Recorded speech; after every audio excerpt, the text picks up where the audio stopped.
Hello guys, पिछले video में हमने एक्सरसाइज 4B का क्वेश्चन नंबर 4 तक सॉल्व किया था। इस वीडियो में हम इसके आगे का सॉल्व करेंगे। नेक्स्ट क्वेश्चन है fifth. If A is equal to ₹1000, N is equal to 2 years, R is equal to 6% per annum, compound interest payable half yearly, then principal is. हमें पूछा है प्रिंसिपल। हमें दिया है क्वेश्चन में A 1000 and 2 years R 6%, but कैसे दिया है? हाफ ईयरली उन्होंने। तो हमें पी फाइंड करना है। हम अपने कंपाउंड इंटरेस्ट के फॉर्मूला से फाइंड करेंगे।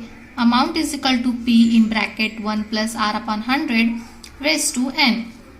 है हम लिखेंगे 1000, पी हमें फाइंड करना है, आर हमें दिया है 6% अपॉन 100 इंटू 2 क्यों हमने लिखा है? क्योंकि ये क्वेश्चन हाफ ईयरली बेस है। तो ईयर में एक साल में हाफ ईयरली बोला तो 6 हो गया, तो 2 डिवाइड किया है इंटू 2 लिखेंगे। और हमारा n था पहले से 2, उसमें भी हम इंटू 2 डाल देंगे। फिर हम इसको अब कैलकुलेटर से सॉल्व कर लेते हैं। 6 डिवाइडेड बाय 100 इंटू 2 200। अब हम इस पे करेंगे 6 डिवाइडेड बाय 200।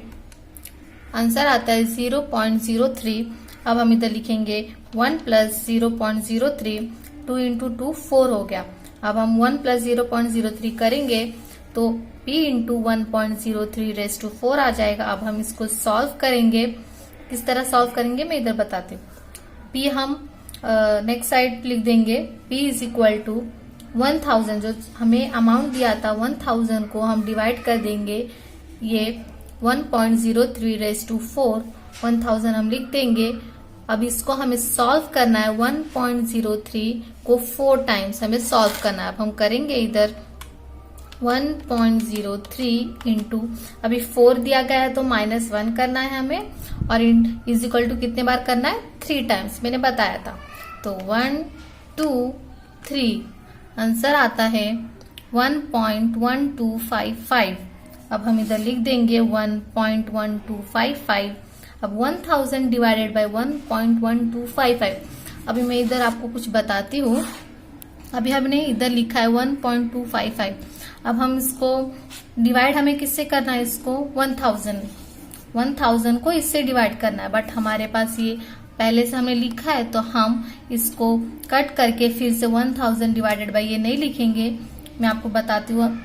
ये इसको हम डिवाइड बाय 1000 करके डिवाइड इज इक्वल टू डाल देंगे तो आंसर हमारा आ जाएगा 888.4870।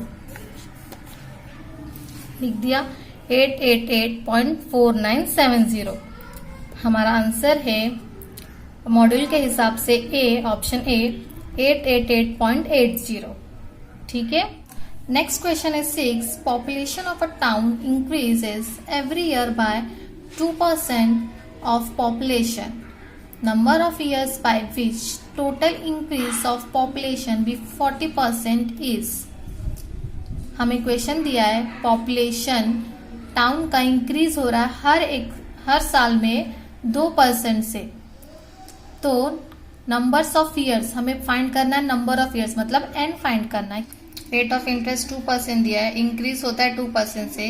तो ऐसे 2% करते करते करते 40% कितने ईयर्स में हो रहा है ये पॉपुलेशन, तो हमें फाइंड करना है। तो हम p इधर पकड़ेंगे 100, let p is equal to 100। ऐसे करने से हमारा क्वेश्चन इजीली सॉल्व हो जाता है। तो हम इधर p 100 लेंगे।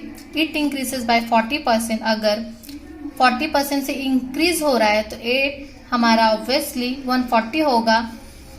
तो हम कंपाउंड इंटरेस्ट के फॉर्मूला से सॉल्व करेंगे। Amount is equal to p 1 + r/100 raise to n। a है हमारा 140 इज इक्वल टू p है 100 in bracket 1 + 2/100 raise to n। n हमें फाइंड करना है। अब हम लिख देंगे 140 100, 1 + 2 डिवाइडेड बाय 100 होता है 0.02 रेज टू n। अब हम इसको ऐड कर लेंगे तो होता है 1.02 रेज टू n इंटू 100। अब हम 100 को 140 से डिवाइड करेंगे। 140 से 140 से डिवाइड करेंगे 100 को तो आता है 1.4, तो हमने लिख दिया है 1.4। अब ये बचता क्या है 1.02 रेज़ टू n, हमने इधर लिख दिया है 1.02 रेज़ टू n। हमें फोर्थ क्वेश्चन में भी n फाइंड करना था, मैंने उधर आपको बताया था n कैसे फाइंड करते हैं, तो मैं अभी आपको फिर से बताती हूँ। इधर क्या है 1.40, अब 1.02 को हमें कितने टाइम्स करना है जब 1.40 आएगा। 1.02 को हम कितने टाइम्स करेंगे जब 1.40 आएगा, तो हम कैलकुलेटर पे करके देखते हैं।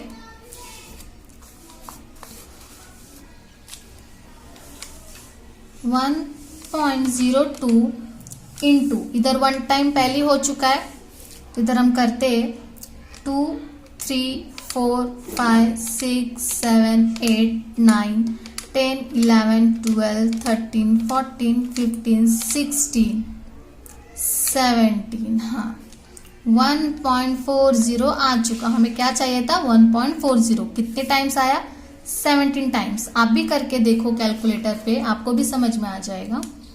n is equal to 17 years हमारा आंसर आ गया है, जो ऑप्शन सी है। Next question is 7th, difference between compound interest and simple interest. Sum of money invested for 3 years at the rate of 6% per annum is ₹110.16. Some is, ये question बहुत ही important है, समझने में बहुत ट्रिकी है, but solve करने के बाद बहुत इजी लगेगा आपको।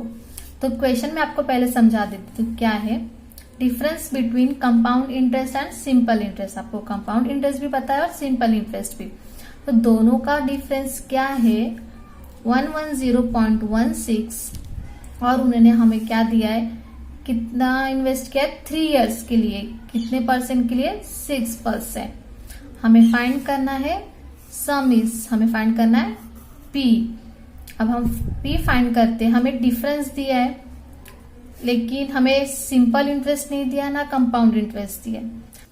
मैंने आपको बताया था P 100 पकड़ने से हमारा सॉल्व बहुत इजी तरीके से हो जाता है, तो हम P 100 पकड़ेंगे पहले। अब हम इसको इजी मेथड से सॉल्व करेंगे। सिंपल इंटरेस्ट, कंपाउंड इंटरेस्ट और डिफरेंस, हमें डिफरेंस दिया है 110.16 और हमें R और N भी दिया है, और हमने P तो 100 पकड़ा है, तो हम सॉल्व करते फॉर्मूला से P into R into N upon 100। P है 100 इंटू 6 इंटू 3 अपॉन 100। हम सॉल्व करके देखते क्या आता है answer. 100 into 6 into 3 divided by 100, answer आता है 80। P को 100 पकड़ने से सिंपल इंटरेस्ट हमारा 18 आ रहा है। अब हम कंपाउंड इंटरेस्ट भी फाइंड कर लेते हैं। Amount is equal to P in bracket 1 प्लस R upon 100 bracket close raise to n। P है 100, 1 प्लस 6 अपॉन 100, R था 6 रेज़ टू 3। 100 हमने लिख दिया, 6 डिवाइडेड बाय 100 आता है 0.06, प्लस 1 किया तो 1.06 आता है रेज़ टू 3।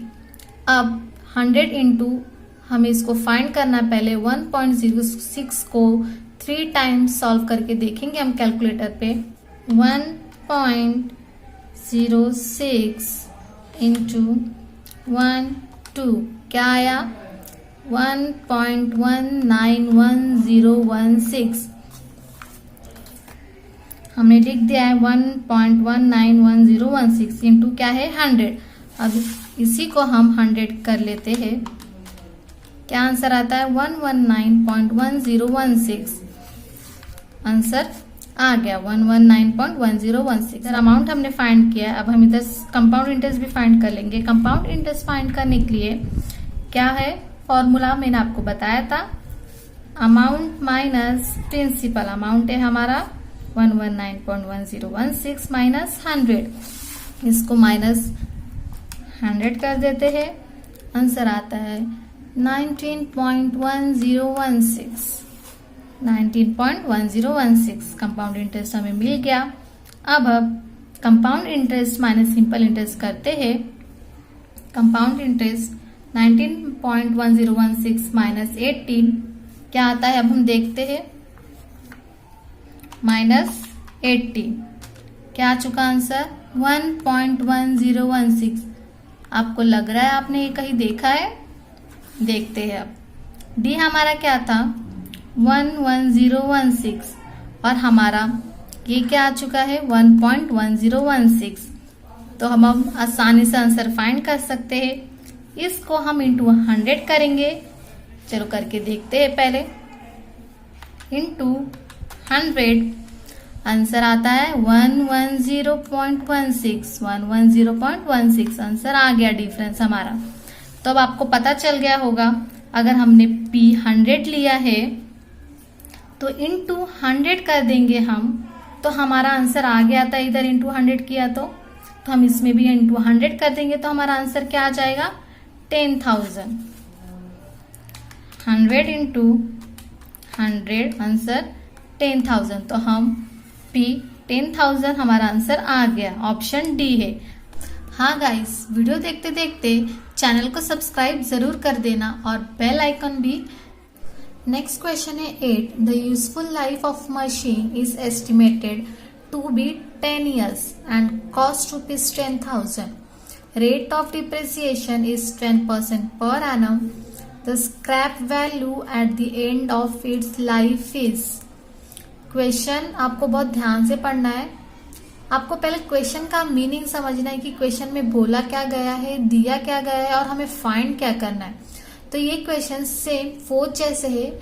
फोर्थ क्वेश्चन में हमें एन फाइंड करना था, इसमें हमें ए फाइंड करना है, स्क्रैप वैल्यू फाइंड करनी है कि यूजफुल लाइफ कितनी है मशीन की, 10 साल। तो हमारा एन होगा 10 years 10 और हमारा पी होगा 10,000। मशीन की कॉस्ट क्या है, 10,000।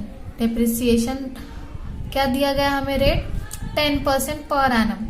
और हमें स्क्रैप वैल्यू फाइंड करनी है कि 10 साल बाद डेप्रिसिएशन 10% के हिसाब से स्क्रैप वैल्यू मतलब हमारी ए क्या होगी। तो हम फाइंड करते, जो फोर्थ क्वेश्चन में हमने फॉर्मूला यूज किया था वही सेम फॉर्मूला यूज करेंगे इधर। ये अमाउंट के फॉर्मूला के जैसा ही रहता है, बस ये डेप्रिसिएशन है इसलिए हम इधर माइनस करते और उसमें हम प्लस करते हैं। तो हम फाइंड करते हैं अब A is equal to P है हमारा 10,000, 1 माइनस 10 आर हमारा 10% upon 100 bracket close raise to 10। N क्या है हमारा 10 years, तो 10। अब 10,000 हो गया तो इन ब्रैकेट 1 माइनस 10 डिवाइडेड बाय 100 कितना आता है, 0.1। तो 0.1 ब्रैकेट क्लोज रेज टू 10। अब हम 1 माइनस 0.1 करेंगे, 1 माइनस 0.1 कितना आता है, 0.9। अब हम इधर लिख देंगे 10,000 इंटू 0.9 रेज टू 10। अब हमें 0.9 10 टाइम्स करके देखना है कि क्या आता है। 0.9 करेंगे 10 टाइम्स, 10 माइनस 1 होता है 9। तो हम 9 टाइम इज इक्वल टू करेंगे 0.9